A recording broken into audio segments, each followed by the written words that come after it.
Chris is, he's an amazing business entrepreneur, and he's going to give you a lot of stories and inspiration about the journey of being an entrepreneur in the digital world. One of the things, and he's not really going to talk about it, but he has this app that he has funded, and we've talked about maybe bringing this company here, and it's called French Girls, and it's a very sexy name. Jason got it right away. He said, "Oh, the line from Titanic." In fact, what was the line again? Something about draw me like one of your French girls. Yes, okay. So he got the relationship right away. But basically, you take a picture or selfie and you upload it, and then a community of artists draw you in different ways and things like that. So kind of fun. He also is very much into what is so hot right now, which is local SEO. As we were talking the other day, everything is local, even if you're global. And so the business opportunities in terms of local search engine optimization and being found, being driven by mobile devices is very big. So Chris also sold his business and was very successful with Pepper Jam being an internet marketing company, but also an affiliate platform, sold that to eBay, and has now started a company called KBJ Capital. So I'm not going to go any further. I'm going to let Chris come up and tell his story and give you some inspiration along the way. Thank you very much. Chris Jones. All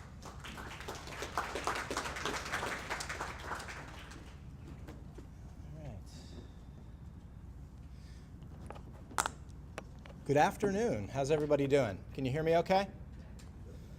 So, Kathy, I do recall, I didn't know that there were issues with that, but I do remember, and I want to thank you not only for what you do here in Erie, but what you've done across the state, really, to promote entrepreneurship, to promote regional collaboration. I'm on the other side of the state, and Kathy and I have been friends, and she's reached out. She's extended her hand on multiple occasions to support things that we're doing there. So I think it's really a testament to what she's done here by bringing everybody together to collaborate and to network and to learn. So, thank you so much. I really appreciate it. When Kathy and I were talking this morning, I just kept saying to her, I get it, I get it, I get it. So I do a lot of public speaking, right? And more often than not, I get asked to talk about a very specific subject matter. Something with digital marketing, something in the mergers and acquisitions or investment space. Because this is my 17th year in digital marketing. So I get asked to do that, and I know today is about e-commerce, right? But it would kind of be boring, since I've been given the platform, the floor here as the keynote, to just chat about those things. I think we have a number of experts here in the room who could walk you through a number of the tactics and strategies to leverage e-commerce, whether you're building an e-commerce platform or if you're looking to distribute your product through e-commerce. So I'm not going to go there. So I said I do a lot of speaking on that. The other thing I do a lot of speaking on, and I've been doing a lot more, which really I'm grateful for because of my success, is to help entrepreneurs, business owners, leaders think through success and through whatever it is that you do with your life and your career, helping you elevate that, helping you amplify that, helping you maximize your true potential, your unlimited potential, if you will. So what I thought I would do over the next 20 minutes or so is really talk about a bridge that I've walked across from digital marketing to entrepreneurship. So for those of you that are entrepreneurs in the room, I think you'll get directly some of my messages today. But you're all leaders, and leaders have to make decisions, and leaders have to set expectations. And ultimately, who you become whether or not you unlock your true potential will come down to the expectations you have for yourself about whether or not you can or cannot accomplish something. So I think that this presentation's for you as well, not only the entrepreneurs. By a show of hands, how many entrepreneurs are in the room, or business owners? This is so about 70% or so. Is that coming through? I did this on a Mac, so the font might not translate all that well. The good news is that what I tried to capture in this presentation was a look back on the last 17 years of my career in digital marketing, and I tried to capture 5 really differentiating business strategies that I've used to build multiple multi-million-dollar businesses, to exit 3 of those businesses, and really have a tremendous amount of success along the way. So a little bit more about me. I gave a commencement speech 2 weeks ago, and I kind of like how this sounds. I'm a graduate of Penn State, and I know Penn State is affiliated today. I've actually almost sold enough books to sell out Beaver Stadium. That's pretty awesome, right? So, yeah, I mean, so I'm an author, but really who I am, like if you cornered me and you said, who are you? I would say I'm an entrepreneur. You know, I build companies, and I build companies to scale. I build really good companies. One of those companies is a company called Pepper Jam, which I founded, well over a decade ago, and I sold in 2009. Since then, I started an early stage technology investment fund called KBJ Capital, which are my initials, so you don't have to think what that means. And I have about 15 companies in my portfolio, and without boring you by going through them, because that's not the purpose of today's presentation, it would be about me if I did that, and this is about you. You could Google some of them. Kathy mentioned LSEO.com, which is a local SEO company. I've invested in and then later acquired from my other partners a mobile app development company called Appic, and ReferLocal.com, which was taken over last year. That was my first company that I founded after Pepper Jam, and it was taken over last year by a very large company called Nimble Commerce. And the reason I'm sharing that is because they're a very big player in the e-commerce space. Most recently, I co-founded, haven't publicly announced, so I won't tell you too much about it, but I partnered with a friend of mine who traveled with Tony Robbins for 6 years. And the company's in the personal and professional development space, hence why Kathy gave me the platform today. I'm going to talk a little bit about professional development.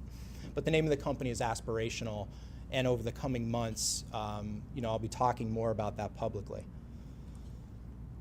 So my presentation is really a look back on my last 17 years and 5 differentiating strategies that I've used to be on the successful side of entrepreneurship.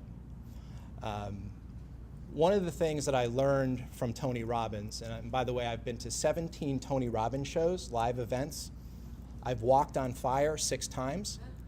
And I've really just studied the idea of personal and professional development way beyond Tony Robbins for most of, well, really all of my adult life since I was a teenager. But one of the things that Tony really says that I think is appropriate for my presentation today is that success leaves clues. When you're an entrepreneur and you just founded a new business, one of the quickest ways of becoming successful is by studying other people who've done that, who've been there, who've walked in your shoes. And I've really done that most of my career. A lot of my success has come from studying the success of others. So success leaves clues. My 5 strategies for you today, the first one is really a game changer. And it applies to everyone in this room. The reality is that if you want to get something in life, It could be as simple as growing sales in a particular product line or a division of your company. It could be to lose weight. It could be to, climb Mount Kilimanjaro. From my experience, getting clear on what you want, getting clear on your outcome in life and in business will significantly increase the likelihood that you will end up on the winning side of entrepreneurship and business. So, I challenge everyone to think, and please apply it to your business, because I don't want this to necessarily solely focus on personal development, because that is not my outcome. My outcome for the event today is to give you guys some tools and strategies to think through how you can become more successful in business. But what is it in business that you really want, right? If you founded a company, do you want it to be a lifestyle business? A lifestyle business is one that will afford you a very comfortable life if it's successful. You'll be able to do things that you want to do, live the life that you want to live, go on the vacations that you want to go on. A lot of the benefits of being a business owner come along with lifestyle businesses. But is that what you want? Or do you want to do what I did, which I never wanted to build a lifestyle business. I wanted to build a business that could achieve scale and that could eventually be acquired by someone strategically. And that is exactly how it all played out.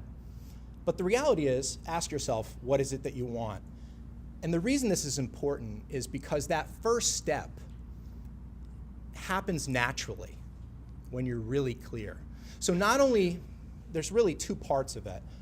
Not only do you want to really think through what is it that you want, but why. And the more you could define your why. So for instance, I'd like to build a business that generates $1 million a year in profit. Great, sounds great, but the real reason I want to do it is because I want to send my kids to private school. I want to buy mom and dad who raised me, when they didn't have anything and gave me everything I want to buy them a house. And while I'm at it, I want to get involved in the community, and I want to donate money to the local Salvation Army. So when you're defining your why, what happens is that first step becomes natural. The final thing I want to say on this slide is make sure the goals you set for yourself, your outcomes, make you feel uncomfortable. Make other people think you're crazy. One way of looking at it is called a big, hairy, audacious goal, which a lot of you that have read Jim Collins' books, Built to Last, Good to Great, will know what that means. It's, don't set outcomes for yourself that are easy to attain, unless you just want to kind of meander or not really accomplish much. But if anybody in this room, and I know by a show of hands, how many by the way, I am a high achiever. Any other high achievers in this room? Just raise your hand. All right. There's a strong correlation, by the way, between entrepreneurship and the desire to achieve. So, but the point is that as a high achiever, it's not that hard to set unrealistic goals. I spoke on a panel. It wasn't actually a panel. I was one of the keynotes a couple years ago at this conference in New York City, where Malcolm Gladwell, the guy who wrote Tipping Point, was one of the other keynotes, which is a total honor to be on stage with him. Malcolm Gladwell said that society has the idea of entrepreneurship wrong. He said that society thinks that we're just crazy risk takers. And he said that that's wrong. He said all his research points to the fact that we're social risk takers. What that means is, Chris, you're crazy. You can't build a business in northeastern Pennsylvania, Wilkes-Barre, Pennsylvania, where everybody's talking about brain drain, and then sell it to a multi-billion-dollar publicly traded company. You're crazy. Oh yeah? Watch me, right? So we're social risk takers. But here's the key differentiator. We're operationally risk averse.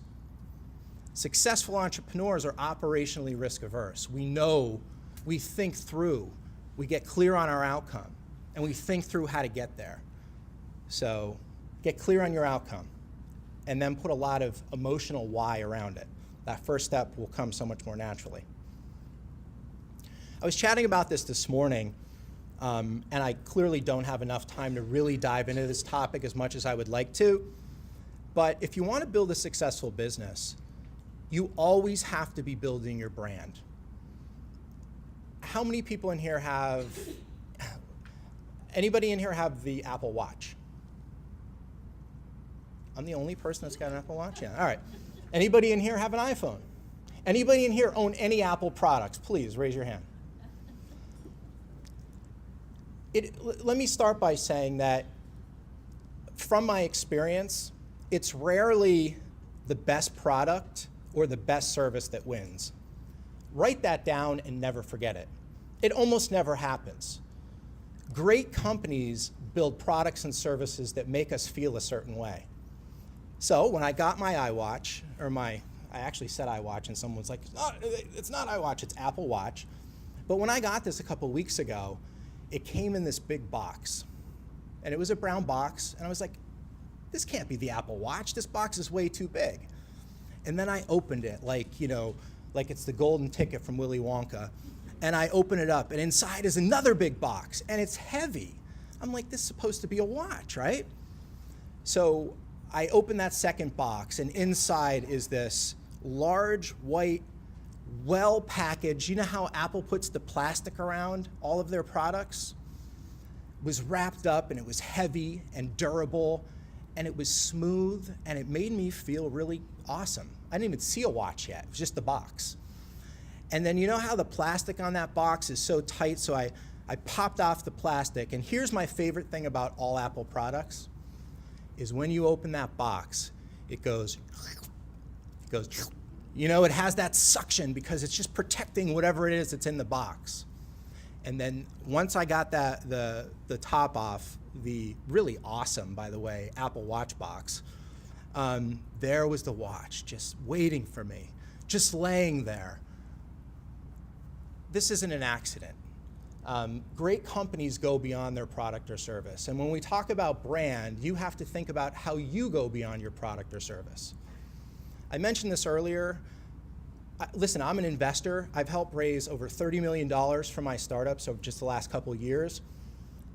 When someone pitches me, I'm not listening. I mean, I'm listening to their idea, but I'm looking beyond the idea.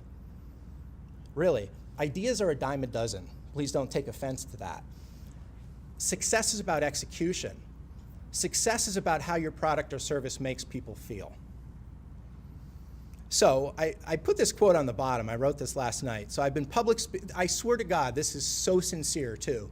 This is one of the reasons that I am who I am. And that I've afforded the extraordinary, unbelievable opportunity that I've been given to have this platform. So I've been public speaking for over a decade. I've written 3 books, and I contribute articles regularly on Forbes, Fast Company, and Inc. magazine. I can't recall ever thinking about making money from any of these activities. I've simply been trying to build my brand. That's it.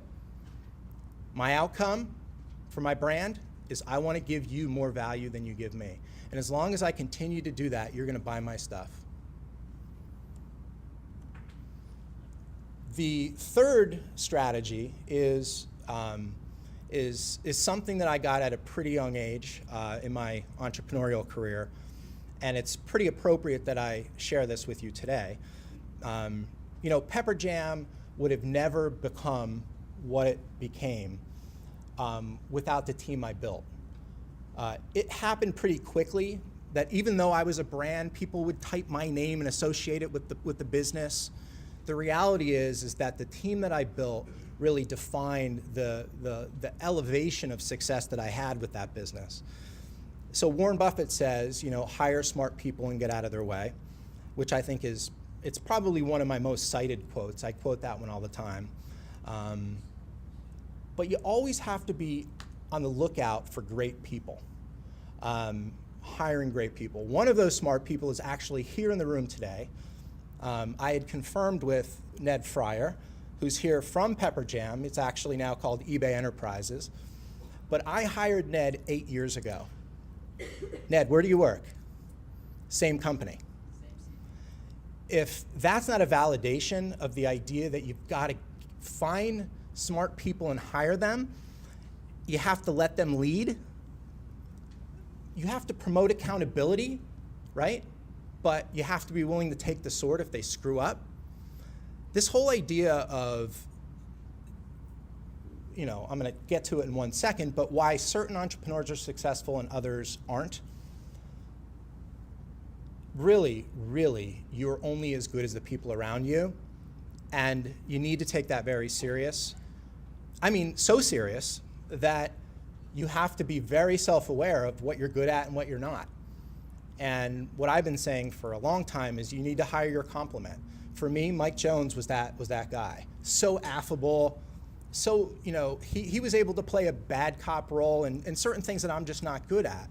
And I'm referring to Mike, who was my business partner, who's Ned's boss. So I had a moment with him, but you don't want to hire people who have the same talent. You want to hire your complement.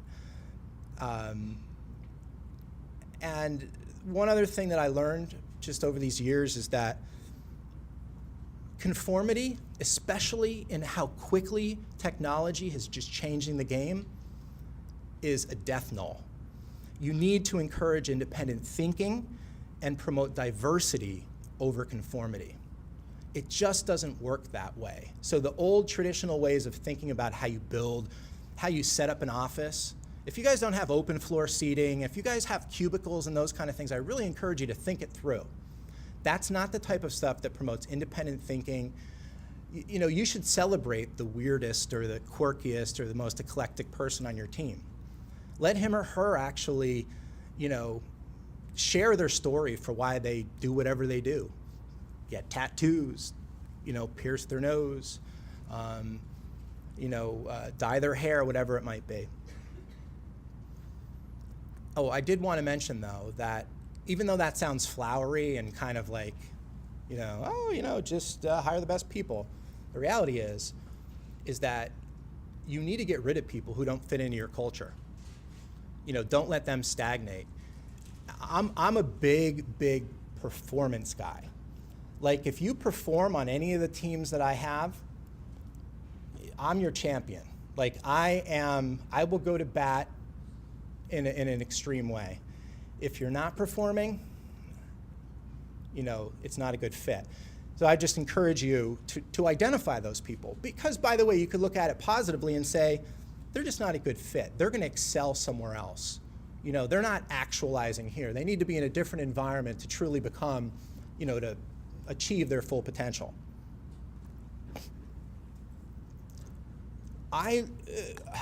About 15 years ago, I started out as an affiliate marketer, and I realized that I could generate web traffic. I could build websites, generate web traffic, and then sell that traffic for more than I paid for it in the first place. And I came up with this real simple formula that applies to almost all kinds of businesses. Find something that works, replicate it, and scale it. And so a lot of entrepreneurs never get to that third stage because they confuse the first two. They either build products that people don't want, or they end up falling in love with their idea. By the way, don't fall in love with your idea. Almost all of the greatest companies of all time have pivoted in so many different directions that you literally will get dizzy and throw up. So the French Girls app, yeah, okay. So we didn't start, and say, hey, let's build an app where somebody takes a selfie and submits it, and then we'll get a celebrity involved, and we'll raise smart money, the former CEO of MySpace. None of that stuff would have happened that way. It's not how it works. You have to have an open mind towards success. And by the way, growth is what is really the engine. Like, getting this right is how you go from building a $200,000 or a $500,000 business to building a $10 million, $20 million, $30 million, $50 million business. Just a couple tips that I have that have really helped. It really helped accelerate Refer Local, which is my local e-commerce startup. Activate dormant. Well, first off, focusing on existing customers is always where you need to start. Too many of us focus all of our resources on new customer acquisition. That's not where successful entrepreneurs spend most of their time. So focus on existing customers, activate the dormant ones, meaning the ones, I call them latent buyers. These are the folks who've purchased from you, but they haven't come back. So I segment them into 30-day, 60-day, 90-day buckets. The 30 days get an incentive that's pretty good. 60 days get a, whoa, man, wow, they want me back. And the 90 days are like, holy cow, hitting the button and they're buying. The second thing is, again, focusing on existing customers, leveraging what's called Facebook audience. By a show of hands, how many people in here are familiar with Facebook audience? Less than half of the room. Twitter has an audience program now. You basically take your list, your email list, you upload it into Facebook, and it allows you to send targeted messages to those lists. So again, you could segment, let's say you have an email list of 100,000, you could segment it based on buyer activity, based on a whole number of things, upload it to Facebook, and then you could show targeted ads just to those people within that audience. Another thing you could do is all of you that have an e-commerce website need to be using, and sometimes you know these things, but you're not doing it. By a show of hands, how many, because I'll raise my hand, how many times do we hear stuff, your speaker will get up and will say something, you'll identify with it, but you still won't do it? Show of hands, right? So don't you think it'd be smart that if someone came to your website and they were looking around, right? Wouldn't it be smart to track them down and make sure they bought if they didn't buy in that session? So retargeting, that type of thing, you really need to be thinking through and get over any of the privacy weird stuff that the philosophical stuff isn't really appropriate for successful entrepreneurship. The other thing is, shopping cart abandonment, real basic, it's been around forever. Guess what? Refer Local was taken over by Nimble Commerce last August. Prior to that, we didn't have shopping cart abandonment technology. And on an average month, we'll do 50,000 transactions. So we didn't have it. As of August last year, we had it. Anybody want to take a stab on the recovery rate? How many people who dropped something in their shopping cart and then we recovered it? Shot them an email, text message, 23% is the average. And we're talking a multi-million-dollar company. So if you have an e-commerce website and you're not using these things that we've all heard of, I don't have to educate anybody in this room on what shopping cart abandonment is, but if you're not using the best technology that's out there, you really need to. Ned will be talking later about affiliate marketing, but what Pepperjam and eBay Enterprises has really done a good job of what they call omni-channel marketing, I call multi-channel marketing. It's thinking about how you grow your business, you grow your customer base, by how the different channels interact with one another.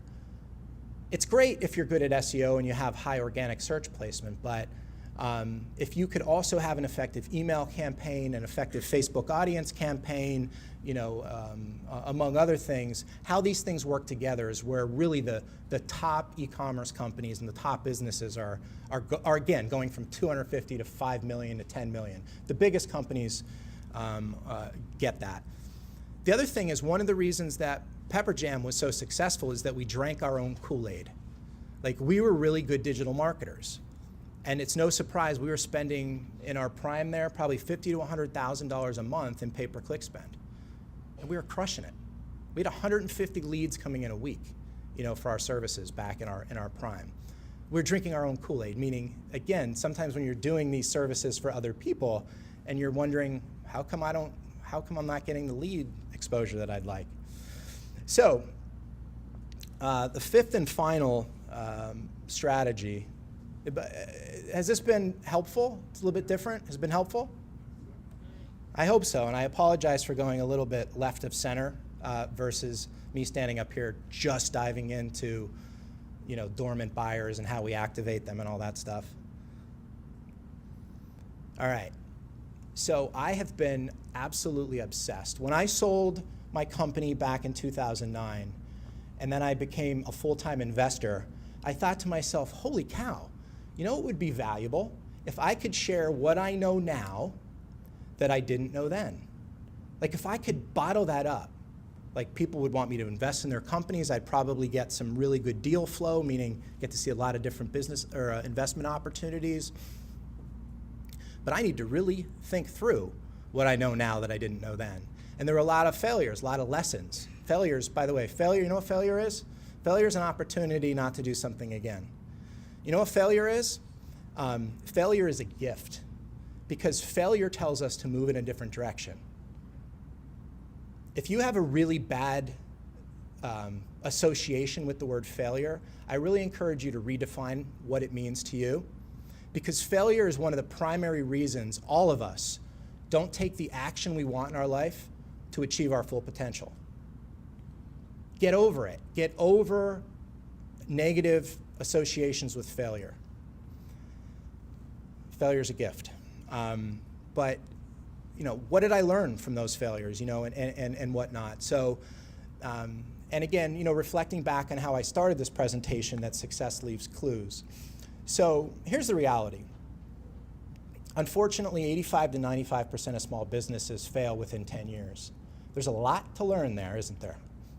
A lot, right? There's a lot to learn. There's got to be some consistencies with why certain businesses fail, which means only 5% or more of businesses succeed. It's actually, being a super successful entrepreneur is it's a pretty small world. Not a ton of them out there, but we're all trying, and we're all trying for the right reason, because it was our outcome. We wanted the freedom, we wanted all those things. So I commend you for throwing your hat in the ring, jumping in to the Shark Tank as an entrepreneur. But don't you want to increase the likelihood that you're going to succeed? So I hope I'll kind of issue a challenge. You know, you have to get uncomfortable. You know, you have to study why certain businesses succeed and why others fail. Here are 5 things that were top of mind for me a week ago when I wrote them down, and I slept on it for 2 or 3 nights, and I came back in and I'm like, I'm not changing any of these. You know? So one of the reasons that the 85 to 95% fail is they build products people don't want, or they fall too in love with something that's kind of mediocre and they're unwilling to improve it. Similarly, they fail to solve any real problem. All of the greatest businesses, you know, solve a problem. Uber, I mean, picture yourself in New York City trying to hail a cab. Picture yourself in Miami 2 years ago with my wife, and it was a special, you know, anniversary trip, and I wanted to get a black car service. Well, Uber's not in Miami. It was like going to the dentist to try to get. So obviously Uber solves a problem. So businesses that fail don't adequately solve a problem. This is a little bit in the weeds, but that's exactly where you need to be to become super, super successful. Inadequate capitalization, you know, getting comfortable with this idea of profit loss statements, balance sheets, oh my God, cash flow statements. I would welcome, this is how much confidence I've built up in myself around these issues that used to scare the hell out of me. I would challenge any CFO or any controller in this room, and by the way, you're smarter than I am, to any conversation on any of those 3 topics and how we scale businesses. Because I've obsessed about it. Like, I needed to understand it. I needed to understand the difference, which I encourage you guys to understand, between financial reporting and financial analysis. Financial reporting is when you look at the numbers. Financial analysis is when you have a really good conversation where you really think through what the numbers are telling you. So inadequate capitalization, just don't have enough money. I mean, you need money to grow. If you don't grow, you die. Poor financial management and controls. And you should be saying to yourself, do I have these or don't I, you know? And there are solutions to these. There are solutions. There's a difference between resources and being resourceful. You know what resources are? How much money do you have in your left pocket? None. He has no money. I have several $100s, and if you need any money, I'm more than I'm more than, no, I'm dead serious. You know, being resourceful is understanding your surroundings and the people in your network and who could help you. It's a different way. People limit what's possible with building a big business because they don't think they have the right solutions. The reality is that there's a difference, and you don't want to be, you want to make sure you're capitalized, and there's so many solutions there. On the financial management side, this is a death knell in so many companies where there's poor financial controls, or you spend more money. By a show of hands, how many people in here have been guilty at one point or another in your life of spending more money than you make? Any credit card debts? I was in debt $68,000 my first year at Villanova University. Oh yeah, oh yeah. Day trading in the stock market, 1998. I was totally spending more than I make, but you know what I have now is hindsight. Or you take too much out at the wrong time. You know, that's another thing. If you are making good money, you know, when I was in law school, the first year I remember the dean saying, and we all went through this, you know, look to your left, look to your right. You know, only whatever, 25 or 50% of you are going to be here. And the reason he said is because you're going to start acting like you're an attorney as a freshman, as a first-year law student. I don't know why we do it. We're all human. You know, we're all fallible. We're all, you know, but don't spend more than you have, and don't spend too much at the wrong time. That timing's important. It's a whole nother presentation, but I just wanted to get that out there. Failure to execute your growth strategy. One of the things I've learned over the last 4 or 5 years working really closely with small businesses, and I say this with all respect for them because I love entrepreneurs. I think that they're what drive our society. But here's the unfortunate thing. A lot of the successful local business owners and a lot of the ones that aren't doing well don't know why. They don't know why they're successful, and they don't know why it's not working out.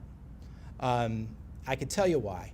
One of the reasons is because what fuels, in the same way that gas fuels most of your cars, electric fuels my Tesla, but what fuels a business is growth. Like, that's what you've got to get right if you want to be a successful, you know, if you want to achieve your outcome around business. Really think through growth. A lot of these companies aren't sure why. They can't tell you why they had more customers this week than last week, or last month versus this month. They just don't know. And unfortunately, a lot of them that are super successful just were able to get a good location, you know? Or grandma or grandpa or dad or mom or whoever left the family recipe had a kick-ass recipe. But there's no real chops around why they're successful or why they're not. And building up those chops, building up the, again, I call it business science, but you know, understanding those triggers, those things that will correlate with failure or success are really, really what's going to make a difference in your level of success as a business professional. And then the final one is inexperience failing. So if there's any advice I could give you in closing, be willing to fail because it's a gift. It's an opportunity not to do something again.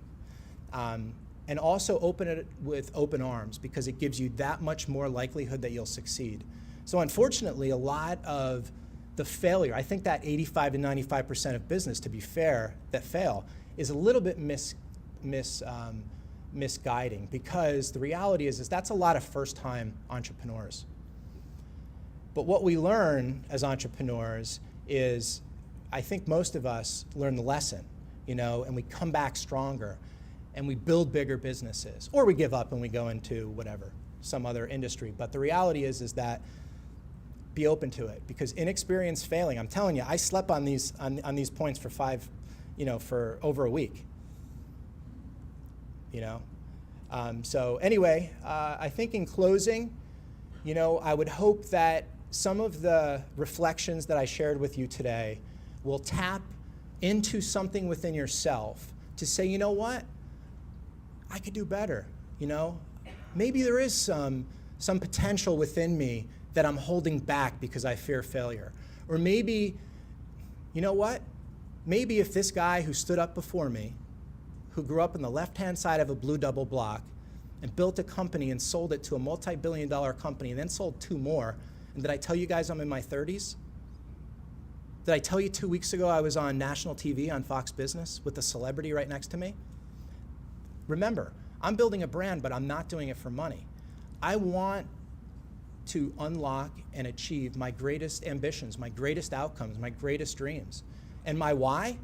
I have 3 children at home that I was actually on the cab ride over here, I was telling the guy, I said, you know, I get to do these things, and I said, I just want to go fishing. You know, I just want to go to my son and daughter's soccer game. You know, it's about unlocking your potential. It's about self-actualizing and becoming everything you could be. And so that is my takeaway for you. And I hope that there are some specific tips that you could also apply to your business life. Thank you.